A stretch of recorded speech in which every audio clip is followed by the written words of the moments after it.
we launched Attuned In as a way to promote and show that talking about inclusion and diversity is not as hard as everybody thinks. So this is what Attuned In is. It's a platform that we share those conversations, so hopefully we can inspire others to take a chance and do it themselves. And hopefully, in the process, they are going to learn, they are going to better themselves, and more importantly, engage with others. Rohan Small, who is leading our channel participation for specialty grades in PNSP North America, is going to join me and share his perspectives about inclusion and diversity. I cannot thank you enough for not only being here today, but also for everything you have done so far for us. I don't even know that, if you realize how important your contributions have been so far. And I think that's what I wanted to start with, right? I think over 18 months ago or so, you kind of shared a little bit about your background and how you felt uh, growing up and also working at Dow. And I think that sparked a lot of reflections for all of us. So why don't you share a little bit about that moment and what is exactly that you shared that was so impactful? Yeah, Nestor, thank you for having me. I'm really excited to be here. And I can speak to exactly the moment that you're describing in terms of my first time really taking the time to reflect on my racial identity as a Black man in the context of our Dow team. This was in the summer of 2020, really right at the onset of the COVID pandemic, and then also during the summer where Breonna Taylor, Ahmaud Arbery, and George Floyd were murdered. And this was an opportunity that our leadership from our sales teams took to really bring our team together just to decompress over a virtual happy hour and really reconnect, obviously being virtual and working virtually, especially in the beginning pieces of the pandemic, but given an opportunity to speak to some of the things that have been happening from a racial justice standpoint in our country. So Stacey Fields really kind of led the way in terms of speaking to some of his experiences, and I really view him as a mentor and a leader on our team, especially being that we're both Black in a space where traditionally kind of corporate America was not, open and inclusive and diverse enough to, have folks like us at the table for a lot of the time. And I really did share my experience about growing up as the child of immigrant parents. Both my parents are from Trinidad and Tobago. And the lessons that my father taught me about needing to always give 110% at work or at school or in any professional endeavor that I pursue so that nobody could have an opportunity to say that I don't belong at the table because of the color of my skin. And kind of sharing that, I think, took a lot of people by surprise. And that was really like I said, beginning of my journey of sharing my experiences as a Black man in corporate America with our Dow team that I think has really spurred a lot of positive conversations at our sales meeting last year, this year, and have eventually led to this conversation we're having today, Nestor. And the fact that you came forward saying that, it gave us zero excuses to hide ourselves. So we had to really face that and engage in the conversation and learn more from it, not only from you, but from others. And also ask ourselves, what can we do better, right? Because I can only imagine how lonely you can feel like every single day you need to wake up and you need to prove yourself, not because this is something that you want to do it for yourself, but more importantly, you want to do it so you leave zero room for people to say that they're not able to do something, right? And that was something really powerful and make us reflect and really ask ourselves, what could we do better? And I think, I don't know about you and how you feel about the last 18, 20 months, but one thing that we are trying to do really hard is, first of all, is to continue to create spaces where, everybody can share their own identity and they can share the struggles that they may face. And more importantly, they can enlist others for help. So have you seen any changes, not only, within the environment that we are in, as a team, but also, any changes around yourself? So in terms of, I guess, two pieces to the question would be the change in the organization and the change in myself. I guess I can start with the organization. That moment during that happy hour was really, it opened up a huge amount, like you said, of change and of reflection in our organization. I think that, going into the fall of 2020 and going into the, beginning of 2021, where we had our first, virtual sales meeting because of the pandemic, that way that we set up the agenda for that meeting was first kind of concrete example of, hey, we as an organization are really going to talk about this. I had the honor of serving as the MC for that meeting, which was an amazing experience. And I did moderate a panel with you and many of our other commercial leadership team members about race in America and the George Floyd murder and the same type of conversations around race and representation that I had wanted to see kind of coming into an organization, and we were finally having.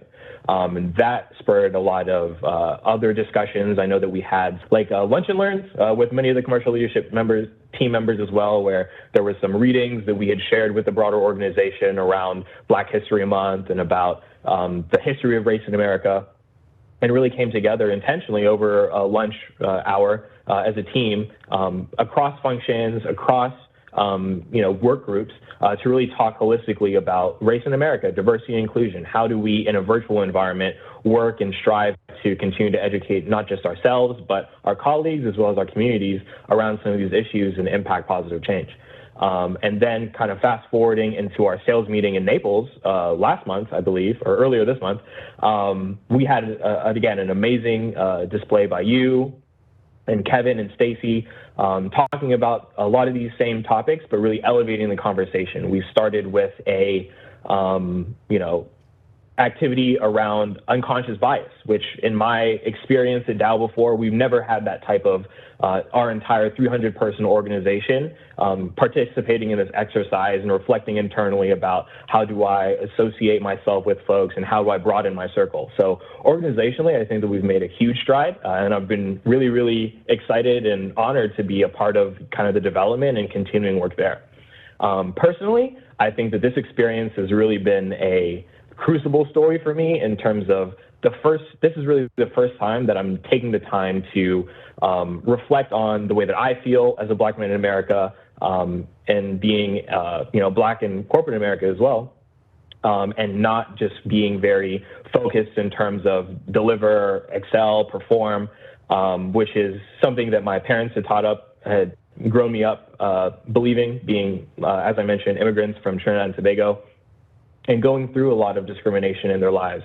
My parents first moved to California from Trinidad, and my dad was, passed over for promotions based on the color of his skin in the late 90s at the time in rural California. And those formative experiences I'd always brought with me, but I'd never really reflected on how important they were to my self-image and the way that I present myself at work until having these experiences. So organizationally and personally, I think we've made a lot of welcome advancements. You were talking about reflecting about your own identity at work, right? Let's be honest. All that, in a way, it happened by accident, if you will. It was driven by unfortunate events that forced us to really think. But more importantly, the fact that you took a chance, and I always tell people that you gave us a vote of confidence because you decided to share what you felt at that moment. It took a lot of courage and really triggered a lot of different initiatives among our teams to really, take us to where we are today. But I keep wondering how different you feel today versus before.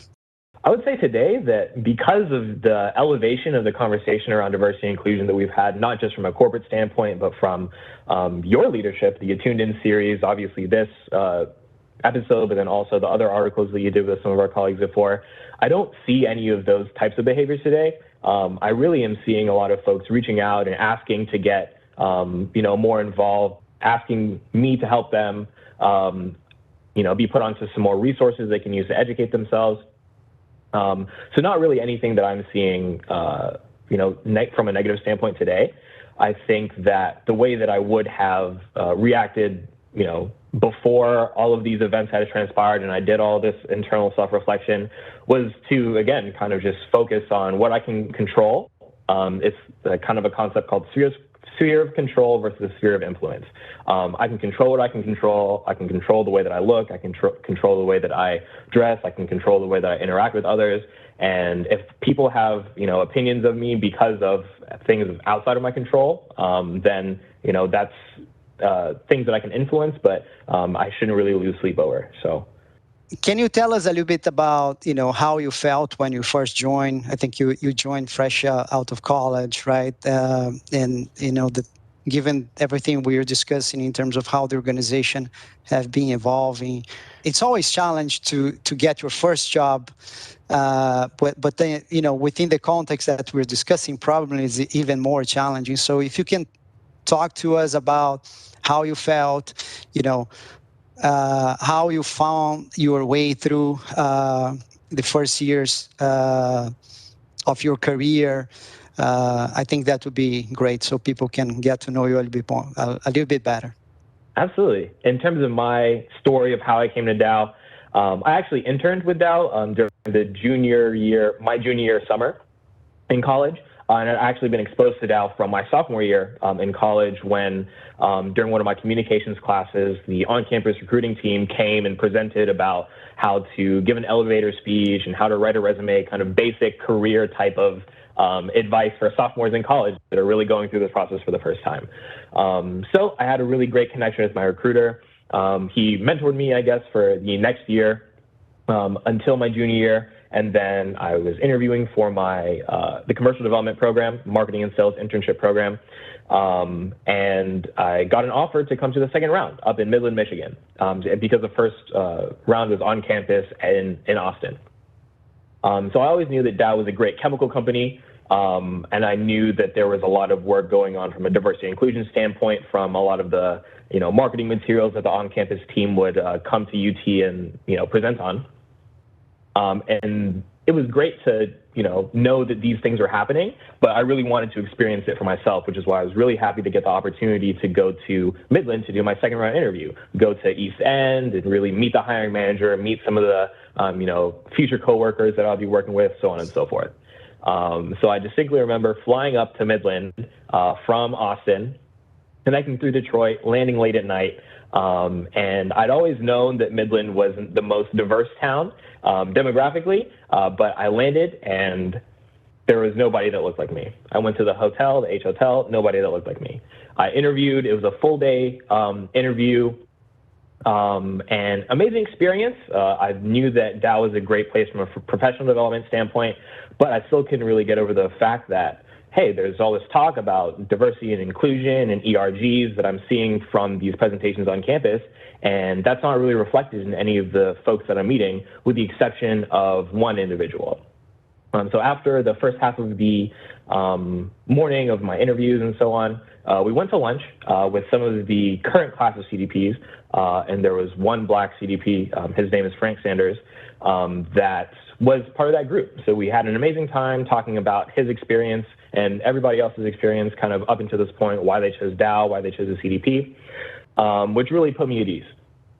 So I finished off with the second half of the day, flew back home, and as I was typing up my thank you emails to everybody that I had interacted with, because I loved it and I really wanted this job, but again, there was that one piece of, the diversity and inclusion that I wasn't seeing, with the exception of Frank, that I really wanted to make sure that if I'm choosing to, intern here with the intention of starting my career here, that this is a real cornerstone of the culture that I want to make sure is part of any organization that I joined. So I remember in my follow-up, to Frank, I, thanked him for his time, connected on some of the things that we talked about from a professional standpoint.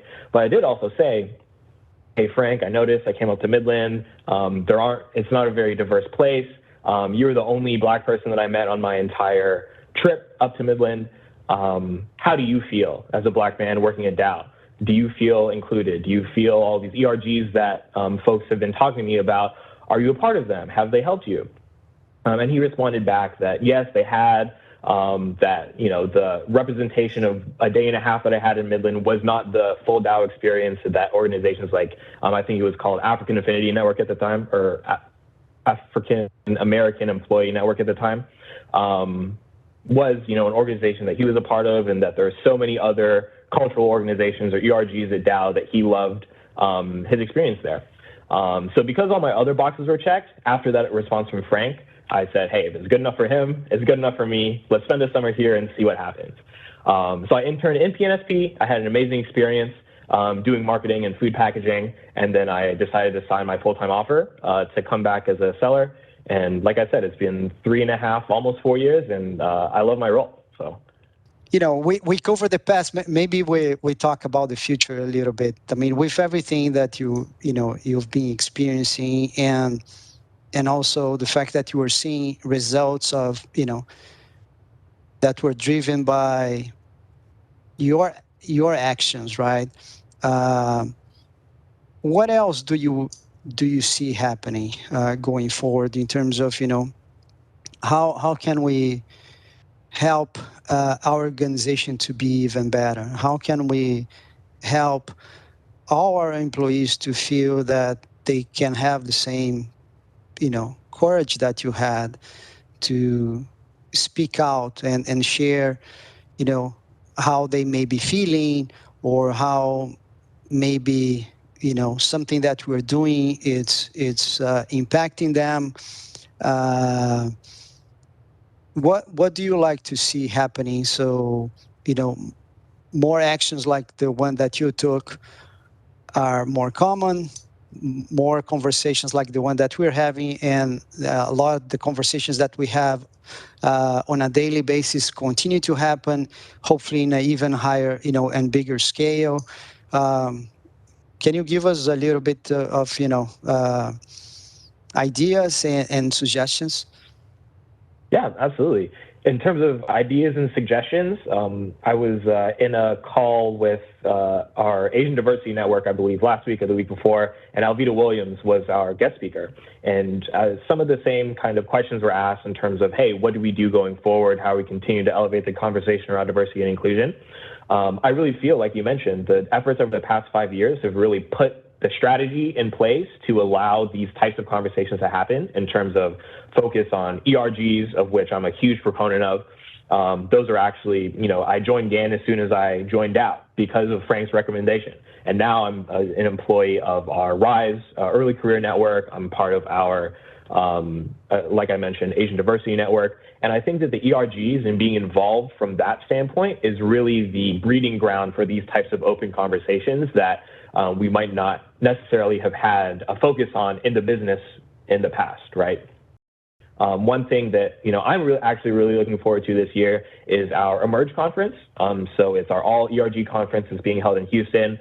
The first time that I was at Dow that it was held was in 2019. Unfortunately, I wasn't able to make it, but I heard so many rave reviews from so many of my colleagues in both PNSP, but then also my network through the ERGs. So I actually, nominated myself to go this year, and I'm really looking forward to having that experience to really, again, just be in a space where everybody is of the same mindset. We're trying to understand each other. We're trying to make people feel comfortable sharing their perspectives and their struggles.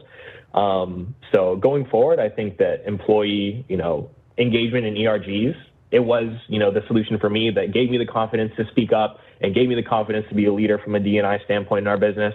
I think that's really the solution going forward. And the amazing thing about that answer, like I said, is that the structure is already in place and we just have to continue to engage.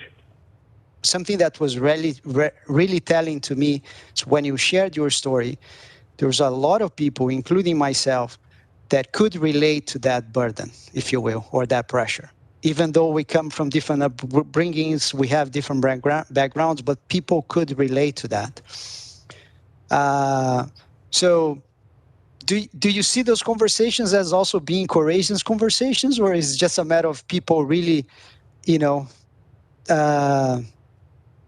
caring about each other to a point that we want to learn more from you and build from there? I mean, how do you see those conversations?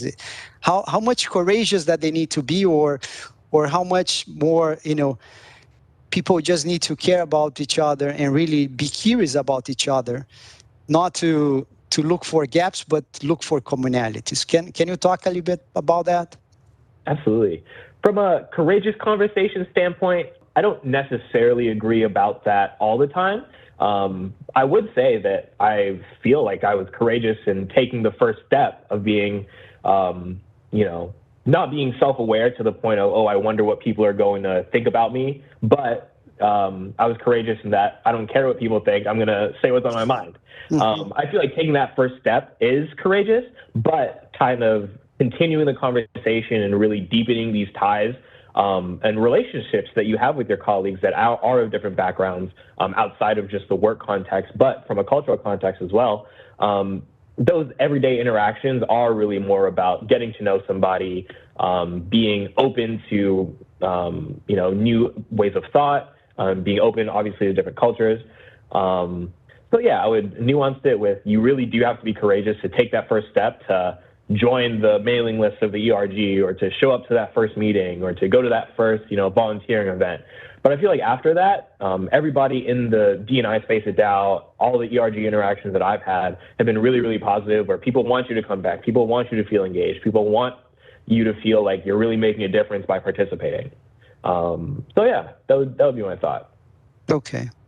Now, and I think, this is a great point of view, because when people talk about courageous conversations, it's really, usually it's from a point of view of how come you are even going to talk about the topic. But the real courage is exactly what you said. It's you step forward and then you shared how you felt. It was really, it doesn't take a lot of courage for any of us just to open the door and start talking about it. But it's really whoever is going to put themselves out there, those are the ones that really are courageous. Those are the ones that triggering the whole discussion. So, from our perspective, we just need to open the door and then see what happens. And by open the door, I feel that sometimes it can be, awkward and scary because you don't know how people are going to react.